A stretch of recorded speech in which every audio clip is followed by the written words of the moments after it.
Вот здесь на сосне я как-то шел утром, и сидит на ветке крупная птица.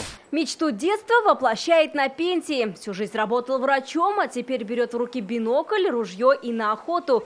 Фотоохоту. Выследить и добыть дичь для Наиля Мансурова. Не главное, важнее кадр. В его объективе летом бабочки, зимой птицы. Здесь вот как раз недалеко от этой посадки я проживаю. Каждый день я здесь гулял по утрам, дышал свежим воздухом и любовался природой. И потом решил заняться фотоохотой. Купил себе вот фоторужье.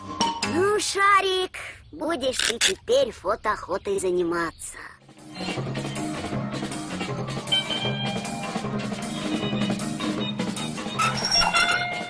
Первый фотоаппарат «Смена», потом «Зенит», следом «Мыльница». Теперь у Наиля Мансурова для фотоохоты профессиональное фоторужье. Объективы увеличивают объект аж в 25 раз, так что за пернатыми можно охотиться издалека.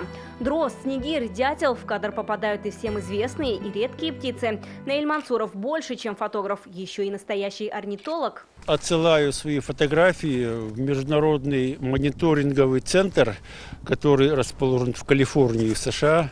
Они мониторят ситуацию с птицами по всему миру. Теперь Наиль Мансуров хочет увидеть через свой объектив другие страны. Планов много. А пока по ночам он охотится в космосе, наблюдает за звездами.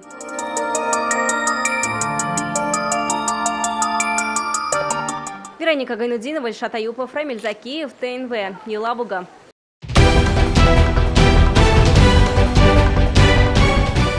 Все новости дня, выпуски программы «Новости Татарстана», программы и фильмы на сайте tnv.ru и на YouTube-канале ТНВ. Подписывайтесь.